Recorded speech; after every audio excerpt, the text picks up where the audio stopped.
अस्सलाम वालेकुम मतीउल्लाह जान MJ TV। आज यहाँ शारह दस्तूर पे सुप्रीम कोर्ट और वज़ीर आज़म के दफ्तर के बीच मौजूद हैं। हुकूमत की जस्टिस ईसा केस के हवाले से जो बिल्ली थी वो थैले से बाहर आ ही गई है। ये बिल्ली इसलिए थी कि बड़ा सस्पेंस हो रहा था कि न जाने हुकूमत ने कौन सी एक नई दरख्वास्त दायर कर दी है जिसको क्योरेटिव पटिशन का नाम दिया गया है। क्योरेटिव से मुराद है कि जैसे किसी चीज़ को क्योर करना या इलाज करना या कोई मसला रह जाए उसका हल ढूंढना। और ये क्योरेटिव पटिशन पाकिस्तान की अदालती तारीख़ में अपनी नौइयत की पहली पटिशन है। कभी भी सुप्रीम कोर्ट जब अपना हतमी फ़ैसला दे देती है, यानी एक तो होता है फ़ैसला और फिर उस फ़ैसले पे जब नज़रसानी कर देती है सुप्रीम कोर्ट और फिर एक फ़ैसला देती है तो वो हतमी हो जाता है। नज़रसानी के बाद कभी कोई अपील नहीं होती। तो हुकूमत ने अब एक नज़रसानी का जो फ़ैसला था जस्टिस कादी फ़ाइज़ ईसा के हक़ में, वो नज़रसानी का फ़ैसला जो है उसके ख़िलाफ़ भी एक ऐसी दरख्वास्त दायर की है जिसकी पाकिस्तान के आइन में या अदालती तारीख़ में कोई नज़ीर नहीं मिलती। यानी सुप्रीम कोर्ट ने जो ये 6-4 की अक्सरियत से, जो 10 जजों ने 6-4 की अक्सरियत से ये फ़ैसला दिया था कि FBR के ज़रिए असर नो तहकीकात करने के हवाले से उन सुप्रीम कोर्ट का जो 7-3 की अक्सरियत का पुराना फ़ैसला था वो गैर आइनी था और उसको ख़त्म कर दिया था।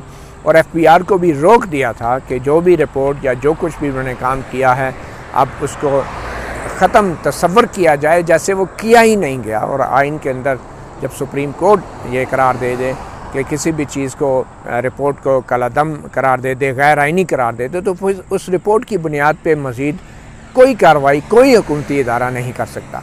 तो सुप्रीम कोर्ट ने 7-3 की अक्सरियत से दिया गया फ़ैसला 6-4 की अक्सरियत से नज़रसानी में ख़त्म कर दिया।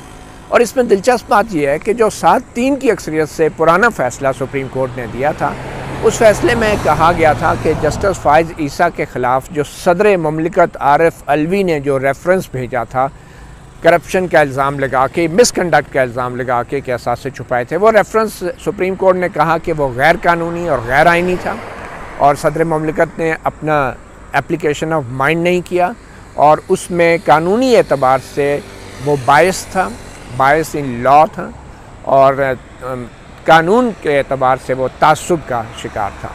तो 7-3 की अक्सरियत से सदर का रेफरेंस ख़त्म कर दिया था सुप्रीम कोर्ट ने। मगर इसके बावजूद हुकूमत बड़ी खुश थी। वज़ीर कानून फ़रोग़ नसीम बड़े खुश थे। बैरिस्टर शहजाद अकबर TV पे आके कह रहे थे ये तो हमारे हक़ में फ़ैसला हो गया। क्यों? क्योंकि सुप्रीम कोर्ट ने उनका तैयार किया गया रेफरेंस, जो बड़े बड़े कानूनी दिमाग ने तैयार किया था, उसको तो कूड़ेदान में डाल दिया था। मगर फिर सुप्रीम कोर्ट ने कहा था FBR को कि इस पर मज़ीद इन इल्ज़ामात पे असर नो तहकीकात की जाए। तो चूँकि मकसद एक जज को हटाना था, चाहे वो हुक से पूरा हो या क्रुक से पूरा हो, तो कोई शर्म नहीं आई वज़ीर कानून फ़रोग़ नसीम को और बैरिस्टर शहजाद अकबर को या वज़ीर आज़म को और या सदर ममलिकत को जिन्होंने ये रेफरेंस अपने हाथ से भेजा था। उन्हें कोई शर्म नहीं आई कि उनका रेफरेंस कूड़ेदान में फेंक दिया। उनको एक उम्मीद पैदा हो गई थी कि अब FBR को सुप्रीम कोर्ट ने कह दिया है तो चलो जी अब FBR में हाज़िरियाँ होंगी, मीडिया ट्रायल होगा, ख़बरें लीक होंगी। FBR तो उनका मातहत महकमा है, एक सरोगेट महकमा है, तो चलो एक नया सिलसिला शुरू हो जाएगा। मकसद ये था कि किसी तरीके से बाय हुक और क्रुक जस्टिस कादी फ़ाइज़ ईसा को अदालत से अलग करना है सुप्रीम कोर्ट से, क्योंकि 2023 में जस्टिस कादी फ़ाइज़ ईसा आइन और कानून के मुताबिक चीफ़ जस्टिस ऑफ पाकिस्तान बनने जा रहे हैं। और ये 2023 एक ऐसा नाजुक साल है पाकिस्तान की आइनी और अदालती तारीख़ का कि जिसमें शायद हमारी ताकतवर इस्टेब्लिशमेंट के ज़हन में कुछ और मंसूबे हैं और जस्टिस कादी फ़ाइज़ ईसा उन मंसूबों की राह में सबसे बड़ी रुकावट है। और वह रुकावट एक झलक उसकी नज़र आई जो फैज़ाबाद धरना केस में उन्होंने बड़ा ही दबंग फ़ैसला दिया और अफ़वाज पाकिस्तान को हुक्म दिया कि उनके अंदर जो सियासी सरगर्मियों में मुलव्वस एहलकार हैं उनके ख़िलाफ़ कार्रवाई की जाए और ये धरने के अंदर जो जो लोग मुलव्वस थे उनके ख़िलाफ़ भी कार्रवाई की जाए।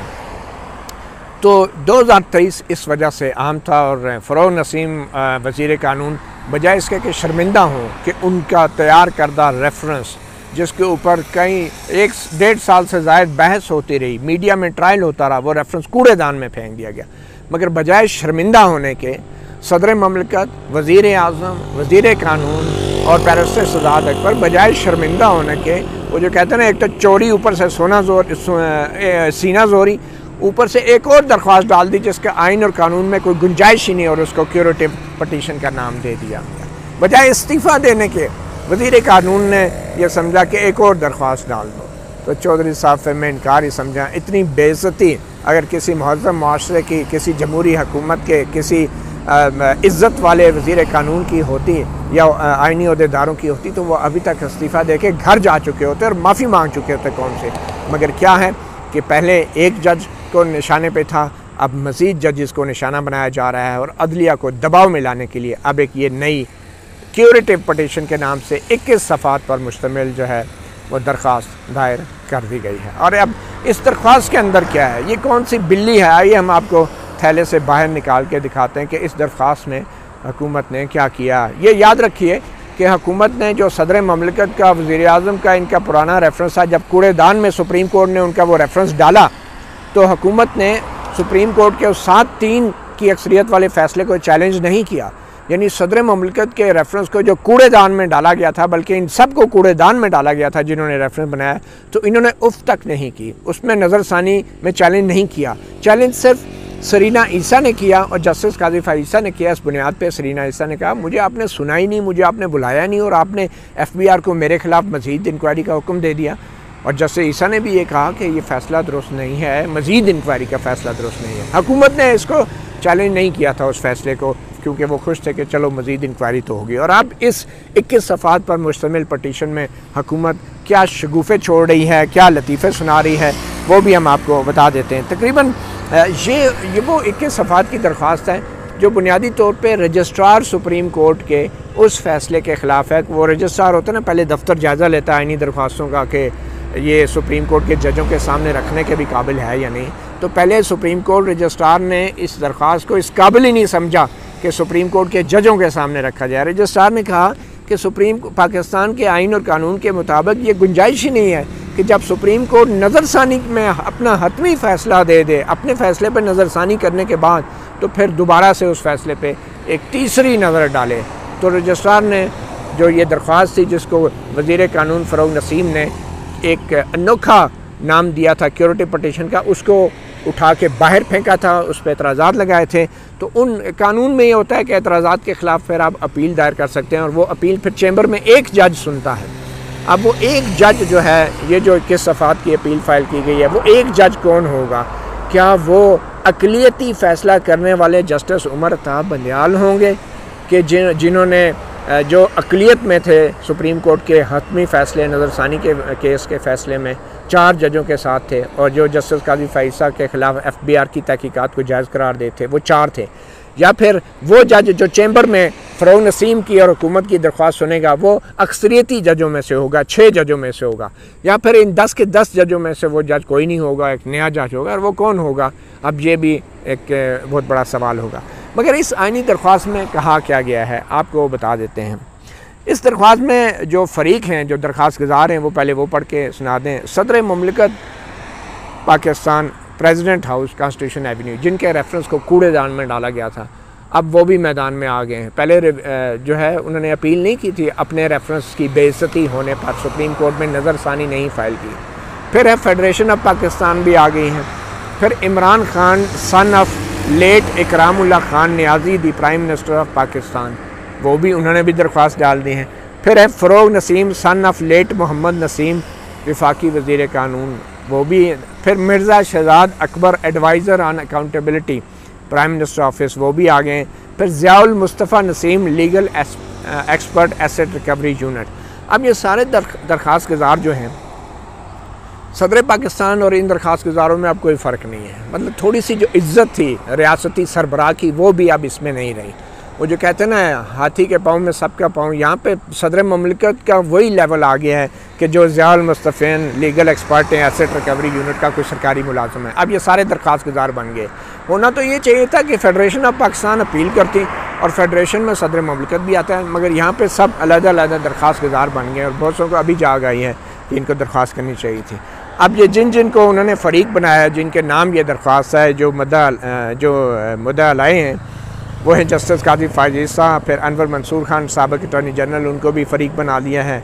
फिर सुप्रीम जुडिशल काउंसिल को फ़रीक बनाया है, साबिक़ रजिस्ट्रार अरबाब मोहम्मद आरिफ को फ़रीक बनाया है, अब्दुल हमीद वहीद डोगर को, जिसने वो शिकायत की थी कि जी मुझे किसी जज के साथ मिले, तो उस पर सारा काम शुरू हुआ था। बज़ाहिर वही शहजाद भट्ट हैं, कोई कंप्लेनेंट है किसी पुराने रेफरेंस के, उन्होंने जिस सदर ममलिकत को ख़त लिख दिया था काजी साहब ने, तो उसमें उन्होंने रेफरेंस दायर किया था, वो मुस्तरद हो गया था। फिर पाकिस्तान बार कौंसिल को, सुप्रीम कोर्ट बार को, अटार्नी जनरल ऑफिस को फ़रीक बनाया गया, क्योंकि barrister Khalid Javed attorney general ने पहले ही कह दिया था कि भाई इस रेफरेंस में मैं इससे बाहर हूँ, इस किस्म के रेफरेंस में मैं फ़रीक नहीं बनूँगा। अब उनके ऑफिस को फ़रीक बनाया कि वो कोई अपना नुमाइंदा भेज दें, फिर रजिस्ट्रार सुप्रीम कोर्ट को।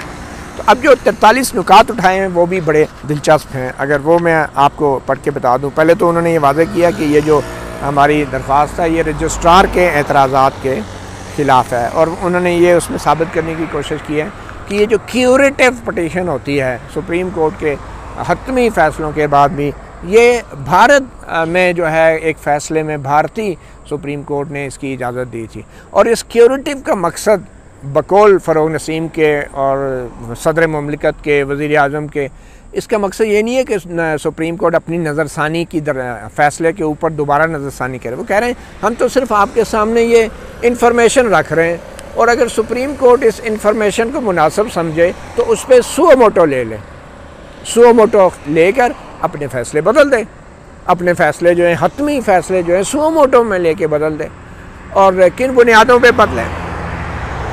वो कह रहे हैं कि ये जो ऑर्डर है सुप्रीम कोर्ट का ये अनकॉन्स्टिट्यूशनल है। ये जो ज़ुबान यूज़ करते हैं हर अपील में, है तो वो बेसिकली अपील ही है ना, इंफॉर्मेशन कोई नहीं ऐसी रखी जा रही कि जिसकी बुनियाद पे सुप्रीम कोर्ट खुद तय करे। बेसिकली अब दलाइल शुरू हो गए। पहला पॉइंट है जी, ये जो ऑर्डर है 6/4 का जजिस का कि FBI इंक्वायरी रोक दे और FBI की रिपोर्ट पे कोई कार्रवाई नहीं हो सकती, वो गैर आइनी है, गैर कानूनी है, इंसानी बुनियादी हकूक़ के ख़िलाफ़ है, मफाद आमा के ख़िलाफ़ है, और ये जो है सुप्रीम कोर्ट ऐसा हुक्म दे ही नहीं सकती थी। और ये जो अदालती कॉन्शंस है, ज़मीर है, ये उसको दबाने के मुतरादिफ़ है, यानी ज़मीर को सप्रेस करने के मुतरादिफ़ है। इसलिए इस फ़ैसले पे दोबारा गौर किया जाए और इसको मनसूख किया जाए। ये मतलब एक पॉइंट। दूसरा है कि जुडिशल अकाउंटेबिलिटी, जो अदालती एहतसाब का अमल है वो इससे रुक जाता है, क्योंकि जज का एहतसाब नहीं होता। और अंदाज़ा लगाएं ये वज़ीर कानून कह रहे हैं कि भाई एहतसाब का आइन में जो तरीक़ाकार अगर आप फॉलो नहीं करेंगे तो सुप्रीम कोर्ट आपको क्यों अलाउ करेगी?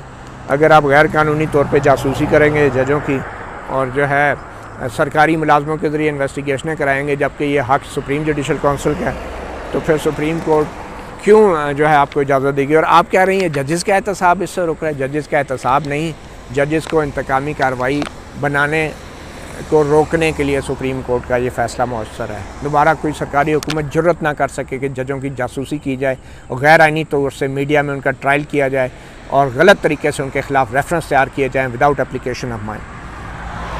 फिर फ़रोग़ नसीम कहते हैं कि यह आज़ादी है, अदलिया की आज़ादी के ख़िलाफ़ है, और जो हमारी जो पटिशन है वो इंसानी हकूक़ का तहफ़्फ़ुज़ करती है। पता नहीं ये कैसे आप ये सब कुछ साबित करेंगे। बेसिकली ये किस्म की अपील है, और ये वो रिव्यू है जो उन्हें दायर करना चाहिए था सुप्रीम कोर्ट के 7/3 के फ़ैसले के ख़िलाफ़, जो उन्होंने दायर नहीं की है। फिर ये कह रहे हैं कि जनाब जो जुडिशल आज़ाद अदलिया का जो मकसद है वो किसी इनफरादी जज को तहफ़्फ़ुज़ देना नहीं है, बल्कि अदलिया की आज़ादी को तहफ़्फ़ुज़ देना है, और ये सिर्फ इनफरादी जज के हक़ में फ़ैसला दिया गया है। कमाल है, ये इनफरादी जज के ख़िलाफ़ रेफरेंस नहीं था, ये पूरी सुप्रीम कोर्ट के ख़िलाफ़ था, तो शायद इनफरादी जज को फ़ायदा दे दिया गया। और फिर यह है कि ये इस्लाम के ख़िलाफ़ है, और ये जदीद जो जुरिस्प्रूडेंस है उसके भी ख़िलाफ़ है, और आला अखलाकी मयार और मॉरल प्रिंसिपल जो कोड ऑफ कंडक्ट है जजेस का, उसके मयार पे भी पूरा नहीं उतरता। तो वो तो फिर जो आपने फिर 2 दफ़ा सुप्रीम कोर्ट में दलाइल दिए हैं कि वज़ारत कानून के ओहदे से इस्तीफ़ा दे के, वो आपके दलाइल ये सारे यही थे जो आप करते रहे, और अब दोबारा वही पॉइंट आप रेज़ कर रहे हैं। मकसद सिर्फ ये है कि नया दरख्वास्त डाल के एक नया मीडिया ट्रायल शुरू हो जाए और एक तलवार लटकाई रखी जा सके और पूरी अदलिया को जो है ब्लैकमेल किया जा सके और उसे दबाव में लाया जा सके।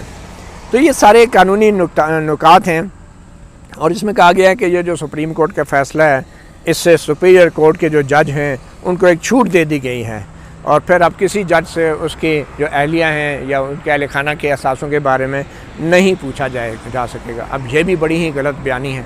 इस फैसले में तो कोई ऐसी बात नहीं की गई। इसमें तो सिर्फ ये कहा गया है कि आपने अगर पूछना है तो जो मुतल्लिका इदारा है वो जज की अहलिया से पूछ सकता है। तो जज की अहलिया को ना आपने नोटिस जारी किए थे, ना उनके बच्चों को आपने नोटिस जारी किए थे, और बराह रास्त से एक सरकारी मुलाजमों से जज के ख़िलाफ़ तहकीकात करवा के आपने रेफरेंस डाल दिया। तो पहले कुछ सरकारी महकमों को, सरकारी मुलाजमों को जज के अहल खाना के हवाले से अपनी कार्रवाई तो पूरी करनी चाहिए थी। तो ये फ़ैसला था। और ये कह रहे नहीं जी आपने जजों को छूट दे दिया। नालायकी आपकी अपनी है, ठीक है, नाच ना जाने आंगन टेढ़ा। और अब आप कह रहे हैं कि ये फ़ैसला सुप्रीम कोर्ट ने गलत लिखा। अगर आप सही तरीके से ये रेफरेंस दायर करते तो सुप्रीम कोर्ट कभी भी आपके इस रेफरेंस को कूड़ेदान में ना फेंकती और ना आपको अब ये मनते तरले करने पड़ रहे होते। ये क्यूरेटिव पटिशन और कुछ नहीं है, मनते और तरले हैं। ये पाँव पाड़ रहे हैं आप, और अपने वज़ीर कानून के ओहदे पे बैठ के पाँव पाड़ रहे हैं। शर्म तो आनी चाहिए इनको कि ये अब सुप्रीम कोर्ट के आला तरीन अदलिया के आखिरी फ़ैसले को अब नए एक इजाद के क्यूरेटिव के पटिशन के नाम पे चैलेंज कर रहे हैं। आप पहले वजारत कानून के ओहदों से इस्तीफ़ा दें, वज़ीर आज़म भी इस्तीफ़ा दें, और ये बैरिस्टर शहजाद अकबर कम से कम कोई तो इस्तीफ़ा दे देता, और फिर उसके बाद क्यूरेटिव पटिशन लेकर आते, कोई तो आप में अखलाकी स्टैंडिंग होती। लेकिन नहीं, वजारत भी नहीं छोड़नी और क्यूरेटिव पटिशन भी दायर करनी है। हुकूमत सुप्रीम कोर्ट के हतमी फ़ैसलों को अगर नहीं मान रही, अगर आइन के मुताबिक नहीं मान रही, और हुकूमत ऐसी बेबुनियाद दरख्वास्तें दायर कर रही है कि जिनको सुप्रीम कोर्ट का एक दफ्तर का रजिस्ट्रार जो है वो तस्लीम करने को तैयार नहीं, तो इससे बड़ा शर्म का मुकाम किसी भी हुकूमत और वजारत कानून के लिए नहीं होना चाहिए। फिर कहा जी जस्टिस फाइज़ ईसा ने 3 सवालों के जवाब नहीं दिए जो सुप्रीम कोर्ट ने रेज़ किए थे कि आपकी सोर्स ऑफ इनकम क्या है, प्रॉपर्टीज़ को कैसे फ़ंड किया गया है। अब ये वो सवाल थे जो सुप्रीम कोर्ट कर ही नहीं सकती थी, क्योंकि ये सवाल तो जुडिशल काउंसिल का काम है। जुडिशल काउंसिल तब ये सवाल करती कि रेफरेंस प्रॉपर तरीके से दायर किया गया होता। अगर इस तरीके से जजों से ऊपर आप सवाल करवाने शुरू कर देंगे कि हुकूमत एक दरख्वास्त देगी और उसके ऊपर सुप्रीम कोर्ट जजों से, अपने साथी जजों से सवाल शुरू कर देंगे, फिर तो है, फिर आइन और कानून की तो ज़रूरत ही नहीं है। फिर हलफ किस बात पे आपने उठाया है? तो ये अब कह रहे हैं कि जी जस्टिस काजी फाइज़ ईसा ने सवालों के जवाब नहीं दिए। और भाई उनसे सवालों के जवाब जुडिशल काउंसिल पूछती ना, और आप जैसे नालायक लोगों ने जो इतना बेहंगम किस्म का जो रेफरेंस दायर किया है, सुप्रीम कोर्ट ने उसको इस काबिल ही नहीं समझा कि जुडिशल काउंसिल के आगे वो जाता है वो रेफरेंस। आपने गैर आइनी तरीके से जजों को हरास करके, उनके अहल खाना को हरास करके और उनकी जासूसी करके जो मालूमात ली, फिर आपने फिर कहते हैं जी सवालों के जो ये सवाल जो है जुडिशल काउंसिल का इख्तियार है, सुप्रीम कोर्ट का नहीं है। तो इसमें ये कोई बात नहीं है कि सुप्रीम को जस्टिस ईसा ने जवाब नहीं दिए। और ये देखें हमारी वजारत कानून का ये हाल है, उनको ये नहीं पता कि किस तरीके से सवाल पूछा जाए। वो कहते हैं जी सवालों का जवाब दिया जाए। अब सुप्रीम कोर्ट जो है कोई सहाफ़ी नहीं है कि हर एक शख्स से सवाल कर सकती है। सुप्रीम कोर्ट आइन और कानून के मुताबिक ही अपने किसी साथी जज के बारे में सवाल करना तो दरकिनार सवाल उठा सकती हैं। सवाल उठा भी नहीं सकती जब तक जुडिशल काउंसिल जो है वो सवाल ना पूछे, वो भी बाकायदा सदारती रेफरेंस के ऊपर। फिर ये कहा गया कि ये जो ऑर्डर है जी ये सुप्रीम जुडिशल काउंसिल के अख्तियारात पे तजावुज़ है, मतलब उसके अख्तियारात को कम करने के मुतरादिफ है। ये तो आप जो फिर सवालों का हवाला दे रहे हैं कि सुप्रीम कोर्ट के जजों ने सवाल पूछा था, तो वो जुडिशल काउंसिल के अख्तियारात उससे कम नहीं होते। एक तरफ तो आप खुद जुडिशल काउंसिल के अख्तियारात जो हैं वो तस्लीम कर रहे हैं कि सुप्रीम कोर्ट ने FBI को जो ऑर्डर दिया था वो दुरुस्त है, उस पर आपने अपील नहीं की, तो वो सुप्रीम जुडिशल काउंसिल के अख्तियारात महदूद करना नहीं था कि जब सुप्रीम कोर्ट ने FBI को कहा कि आप तफ्तीश करें, ये काम सिर्फ जुडिशल काउंसिल का था, उसके खिलाफ तो आपने अपील दायर नहीं की। अब आपको ख्याल आ गया कि जुडिशल काउंसिल के अख्तियारात, तो ये अब इन्हें फ़िक्र पड़ गई कि ये तो जुडिशल काउंसिल के अख्तियारात थे, और जो जुडिशल काउंसिल के अगर अख्तियारात थे तो फिर रेफरेंस ज़रा बेहतर बना लेते, फिर रेफरेंस इस काबिल बनाते कि उसको कूड़ेदान में ना फेंका जाता। और अगर फेंक दिया गया था तो फिर आपने अपील क्यों नहीं की उसके खिलाफ? आप तालियां बजा रहे थे कि चलें जी FBI जो है अब वो तहकीकात करेगी, हाँ मीडिया ट्रायल होगा, एक जज की बीवी और बच्चे जो हैं वो चक्कर लगाएंगे FBI के। आपका मकसद था उनकी तस्लील करना, करैक्टर असैसिनेशन करना, आपका मकसद एहतसाब बिल्कुल नहीं था। अब आपको याद आ रहा है सुप्रीम जुडिशल काउंसिल के अख्तियारात के हवाले से। फिर कह रहे हैं कि जी आप जुडिशल काउंसिल के अख्तियारात पे हावी हो रहे हैं। फिर उन्होंने कहा कि जो जस्टिस फाइज़ ईसा ने हम पे इल्ज़ाम लगाया जो है मेलाफाइडे का, वो भी वो साबित नहीं कर सके, तो फिर आप जो इल्ज़ामात थे उनके ख़िलाफ़ सुप्रीम कोर्ट में अपील दायर करते हैं। आपने सुप्रीम कोर्ट के 7-3 वाला जो फ़ैसला था जो FBI से तहकीकात कराने का था, उसके ख़िलाफ़ भी आपने अपील दायर नहीं की, हालांकि उसी फैसले में आपका रेफरेंस कूड़ेदान में फेंक दिया गया था। तो फिर उसमें जो इल्ज़ामात लगाए गए थे तो आप फिर उसके ख़िलाफ़ अपील दायर करते हैं, और उस वक्त आपको मौका मिला उन तमाम इल्ज़ामात का जो तासुब के लगाए गए थे। फ़रोग़ नसीम साहब रोस्टम पे खड़े होकर उन तमाम इल्ज़ामात का जवाब देते रहे, ये सब लोग देते रहे, और अब इन्हें दोबारा से ख्याल आ गया कि जी वो इल्ज़ामात जो है वो लगाए गए थे। और फिर कहा जी FBR को नहीं सुना गया, FBR को पार्टी थी इसमें। FBR सदर मुमलिकत रेफरेंस दायर कर रहा है, रियासत का सरबराह, और अब उसकी औकात ये हो गई है कि वो FBR की गवाही उसको ज़रूरत पड़ गई है जी, FBR का पॉइंट ऑफ व्यू ले लें। मैं तो हैरान हूँ कि रियासत का सरबराह वज़ीर आज़म पाकिस्तान अब अपने सरकारी महकमों से भी दरख्वास्तें दायर करवा रहे हैं। ये सरोगेट महकमे हैं, ये सरोगेट पटिशनर हैं, FBR एसेट रिकवरी यूनिट, और ये सरकारी मुलाजम मतहत मुलाजम है वज़ीर आज़म और सदर पाकिस्तान के, ये भी दरख्वास्त गुजार बने हुए। दीज आर सरोगेट पटिशनर, महकूम दरख्वास्त गुजार हैं, इनकी लोकस्ट एंड आई भी नहीं बनती है, ये मुलाजम हैं, ये मतहत हैं, ये हुक्म अदूली नहीं कर सकते वज़ीर आज़म और सदर पाकिस्तान की, इनको भी दरख्वास्त गुजार इंडिपेंडेंट दरख्वास्त गुजार बना दिया जी, उनको भी सुना जाए। अच्छा सदर ममलिकत का तो रेफरेंस जाए ना बाढ़ में, वज़ीर आज़म की बात को तो छोड़े ना जी, उसने रेफरेंस भेज दिया, वज़ीर कानून को भी छोड़े ना, FBR की मान लें, FBR जो हमारा मुलाजम है इस बेचारे की मान लें। अब जे इनकी औकात आ गई है हुकूमत के रेफरेंस की और वज़ारत कानून के रेफरेंस की। आखिर में जाके ये बहुत से ऐसे कानूनी नुकात इन्होंने उठाए हैं, और फिर एक अखबार की खबर का हवाला दिया है कि जनाब एक अखबार में खबर आई है कि सुप्रीम कोर्ट के 2 जजों ने ख़त लिखा है चीफ जस्टिस को कि हमें भी उस बेंच पे बिठाया जाए जो सुप्रीम कोर्ट के 7-3 वाले फ़ैसले के ख़िलाफ़ नज़रसानी की दरख्वास्तों की समाअत करेगा। आपको याद होगा शुरू में सिर्फ 7 जज बिठा दिए थे, 3 जज पूरे नहीं थे, निकाल दिए थे। तो ये कहा जा रहा है कि पाकिस्तान फ्रंटियर पोस्ट में और ऑब्जर्वर में जी मई में खबर छपी। अब सुप्रीम कोर्ट के नज़रसानी के फ़ैसले के बाद का एक वाक़या है, उसका हवाला दिया जा रहा है कि जनाब मई में खबर छपी है कि 2 जजों ने आपको ख़त लिखा है, और हमारे एडिशनल अटॉर्नी जनरल ने चीफ जस्टिस को सुप्रीम कोर्ट के रजिस्ट्रार को ख़त लिख के कहा था कि हमें वो ख़त की कॉपी दी जाए। उस ख़त में ये है कि 2 जज ख्वाहिश का इज़हार कर रहे हैं कि हमें भी उस बेंच में बिठाया जाए जो नज़रसानी का फ़ैसला सुनेगा। और वो 2 जज कौन से जज हैं? अब ये तासुर यहाँ पे ये दिया जा रहा है कि जैसे उन 2 जजों का कोई ज़ाती मुफाद था जिसमें वो जस्टिस काजी फ़ाइज़ा का केस सुनना चाहते थे, ऐसी कोई बात नहीं थी। ये वो 2 जज थे जो 10 रुकनी बेंच का हिस्सा थे, जिन्होंने 7-3 की अक्सरियत से जस्टिस काजी फ़ाइज़ा वाले केस में फ़ैसला दिया था और जो FBR को भेजा था। और वो एक कानूनी, अगर कोई ख़त ऐसा है भी, अभी तक ये कोई कंफर्म नहीं है क्योंकि सुप्रीम कोर्ट ने इस सवाल से कोई वाज़ेह पॉइंट नहीं दिया। तो ये एक रूटीन की इंटरनल कॉरेस्पॉन्डेंस होती है। कोई जज अगर लिखता है कि जनाब मैं इस बेंच में पहले मौजूद था, आपने मुझे रिव्यू में इस बेंच से क्यों हटा दिया है, क्योंकि कानून में भी यही लिखा हुआ है, और इस कानून को तस्लीम किया फिर सुप्रीम कोर्ट ने, और बाद में उन 2 जजों को भी बिठाया और 10 जजों के बेंच ने फिर नज़रसानी सुनी।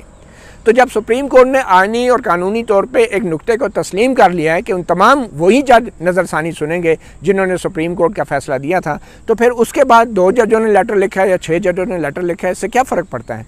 तो ये वो फ़ैसला था जो 2 जजों के ख़त के हवाले से जो इन्होंने एतराज़ उठाया कि इन 2 जजों ने ख़त लिखा है कि जनाब इसलिए उनकी शायद कोई ज़ाती ख्वाहिश थी और ये कॉन्फ्लिक्ट ऑफ इंटरेस्ट है। वेर एज एक कानूनी नुक्ता था जो सुप्रीम कोर्ट ने 10 जजों का नज़रसानी का बेंच बना के साबित कर दिया कि वो कानूनी नुक्ता दुरुस्त था, और अगर किसी ख़त में 2 जजों ने वो कानूनी नुक्ता चीफ जस्टिस के सामने उठाया भी है तो असूली तौर पर ये एक इंटरनल करेस्पॉन्डेंस है और इसका वज़ीर कानून से कोई ताल्लुक़ नहीं है। और वैसे भी ये खबर जो हवाला दिया जा रहा है, लगता है हुकूमत ने खुद ये खबर छपवाई है और इस खबर को बुनियाद बना के फिर जो है नाम नहाद इस क्यूरेटिव पटिशन के अंदर उसको मौजूद बहस बनाया गया है। और इन ऐसे नाम भी नहीं लिखा जजेस का कि 2 जजेस थे, और पूरी अदलिया को बदनाम करने के लिए। और ये एक तलवार है जो लटकती रहेगी, सिर्फ जस्टिस काजी फ़ाइज़ा पे नहीं बल्कि पूरी सुप्रीम कोर्ट के ऊपर। और अब 2 मज़ीद जजों पे घिनौने इल्ज़ामात लगाए जा रहे हैं कि उन्होंने अपनी ज़ाती ख्वाहिश में कोई ज़ाती दिलचस्पी थी जस्टिस काजी फ़ाइज़ा के केस में ख़त लिख के चीफ जस्टिस से कहा कि हमें बेंच पे बिठाया जाए,